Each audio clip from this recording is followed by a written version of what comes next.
Before we dive in, hit like, subscribe, and mark your attendance. Class is in session. It's been over 8 years since NeNe's all-white Never Forget Girls and Gays event when Kim arrived in a wig that saw the future and tried to run. Let's get into it.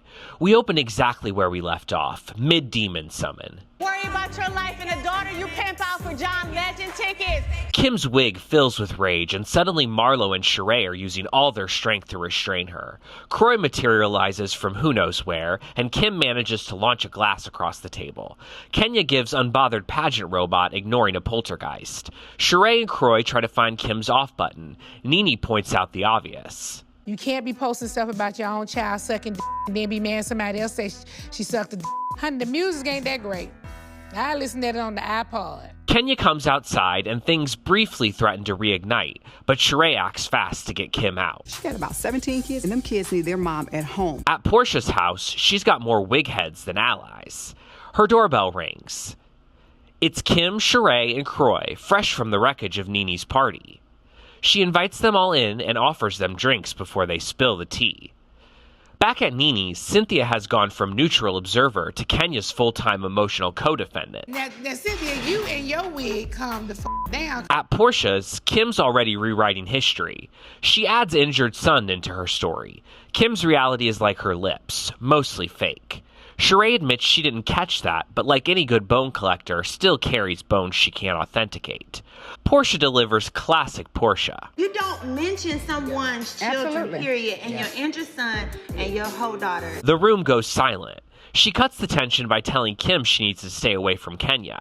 Cynthia catches a stray for looking like she's about to do a resort timeshare presentation. You know, she loves to wear her beach wear in the daytime. Back at NeNe's, she's also clocking Cynthia, who's moved her loyalty to the Church of Kenya and is tithing in every scene. I feel like Cynthia's not woke. I feel like I want to be like, wake up. At the recording studio, Kandi is spending time with Ace when Shereé arrives. She recounts NeNe's party with 70% accuracy and 130% drama. Kandi and DonJuan both clock the injured son detail sounds suspect. Shereé pivots from mess to self-care and announces she's planning a girls' trip to San Francisco as homework from her life coach. She's invited everyone, including both Kenya and Kim, in a pre-fight timeline. Kandi, who wants nothing to do with Porsha, but everything to do with drama, agrees to go. I ain't gonna miss that for nobody. NeNe finds Gregg out back with Playa, tidying up after the party. He's doing better and tells her she should go to San Francisco and have fun. At Kenya's, she's looking through photos of her grandmother who recently passed. Cynthia brings flowers, and we have a rare Bravo scene where the only thing breaking is a heart and not glassware. NeNe gives Marlo a closet tour while admitting where she learned her organizational skills from. Since you say you taught me. I did. I did. Since you say you taught me. Since you say you taught me, bitch. She invites Marlo to San Francisco as her surprise reinforcement, now that Cynthia is spiritually unionizing with Kenya. Marlo agrees, and they strategize about Porsha like they're planning NATO sanctions instead of passive-aggressive toast. Travel day hits. Shereé arrives first, then Porsha. Kandi shows up on time for once, a sign of the apocalypse. Shereé reveals Kim is not coming, and Kandi is robbed of her entertainment.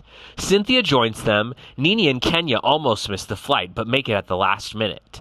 They land and are immediately offended by the weather and cost of living. Shereé starts with life coach monologue that ends as a sex census. So when is the last time you had sex? Yes, put me in the hot seat, honey. It's been like 5 months for me.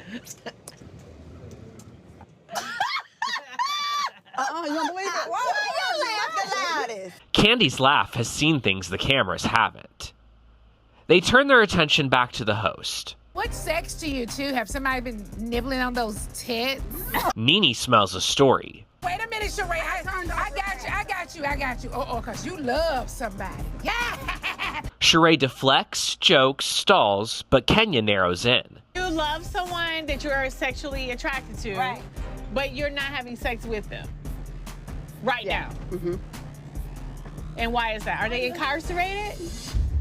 Shereé confirms it's Tyrone, and she opens up about how they met before he went in, how they lost contact, and how they found each other again. That counselor is working for you, girl. Shereé, the bone collector, keeper of everyone else's secrets, is finally surrendering one of her own. The life coach has earned every dollar. They get to their hotel, and Shereé suggests a refresh before dinner. But when Shereé arrives first, she's in the same sweatsuit she traveled in. No refresh. The other ladies filter in, and Kenya explains she spent her time making her grandmother's tribute video, which softens the table for about 90 seconds. Then NeNe arrives with Marlo. No one is surprised because Marlo's radius for an open bar and a group in crisis is unlimited. Marlo would come to an opening of an envelope. They toast to bonding, rekindling friendships, and leaving petty issues behind. But Shereé pulls a fire alarm on that by announcing there's an elephant in the room, Porsha not being invited to NeNe's party. Porsha says she wants to know why NeNe is so angry with her. NeNe counters that it seems like Porsha is more angry, and everything collapses into semantics and old wounds. The fight accelerates with NeNe's topknot unraveling, a symbol of the structural integrity of the dinner.